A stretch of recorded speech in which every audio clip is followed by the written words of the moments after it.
Making marshmallows. We're going to start out by adding half a cup of cold water to our stand mixer. Into this cold water, we're going to add 2.5 tablespoons of gelatin. And here's my logic here. If gelatin is good for you, then marshmallows are good for you. End of conversation. Now we're going to make a foil sling. This is the hardest part about the entire marshmallow process. So if you can master this, and I guarantee you can, there's no excuse for you not to make these marshmallows. I'm going to end up by giving this tinfoil sling a light spray. This will help the marshmallows come out more easily. And now the other half of a cup of water goes into our saucepan. In comes 2/3 of a cup of light corn syrup. And now we're going to add 2 cups of granulated sugar. You want to make sure while you're pouring this, no sugar gets on the edges, or it can create, well, burnt sugar. Now to this, add 1/4 teaspoon of salt. We're ready for the burner. I'm just going to stir this around here. Have fun while you stir it, because nothing is so important as having fun while you're stirring.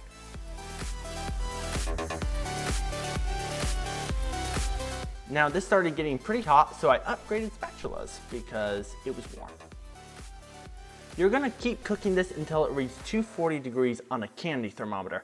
It's very important you have a candy thermometer. If you don't have a candy thermometer, a regular thermometer will work, which is what I'm using. Here's our gelatin mixture after it's been sitting for a bit.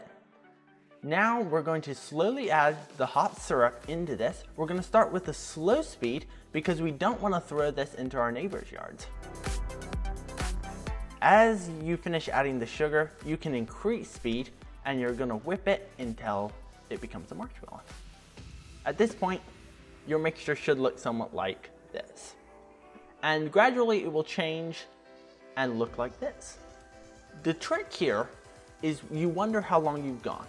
About 10 to 12 minutes, but you want to fill the sides of the bowl. If the bowl is hot, let it go a little longer. You want it to be warm, but you don't want it to be cool. Now add your vanilla, 2 teaspoons of vanilla. Count to 15 seconds. 1, 2, 3, 4, 5, 6, 7, 8, 9, 10, 11, 12. Now, take your marshmallows out, and this is where the fun begins. Yeah, try to get it out. This is why you do not want to whip it too long, but you also don't want to whip it too short. Now at this point, it looks really sticky, and it is. Just stick in there. You're not going to get every last bit, but just get the majority of it, if you can. And then I'm here doing the double spatula scrape, which results in nothing. And I was pretty certain I had whipped them too long and had ruined everything at this point because they looked way too sticky to me. The next day, we added some powdered sugar and some cornstarch together in a bowl, and we whisked them up. This will be the powdery finish on your marshmallows and keep them from sticking to each other. Out of the pan. Delightful. They were squishy, but not overly sticky. Now here was the test. It didn't look like they would come out of the foil very well, but they did. Sort of. If you have a marshmallow sheet that looks like this, congratulations. Now you have to cut it into as many slices as you want. If it's just you and a friend, 2 slices. The bigger one for you.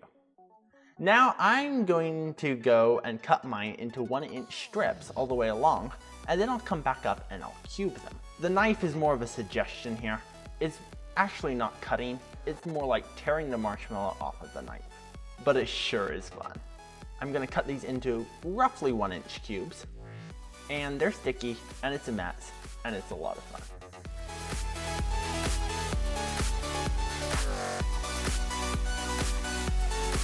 I promise you, nothing is going to taste quite like this homemade marshmallow.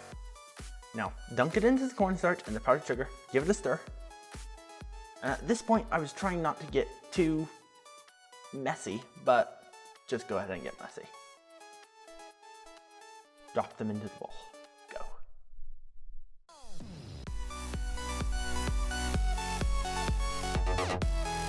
This is the most unique texture you will ever find. Tearing.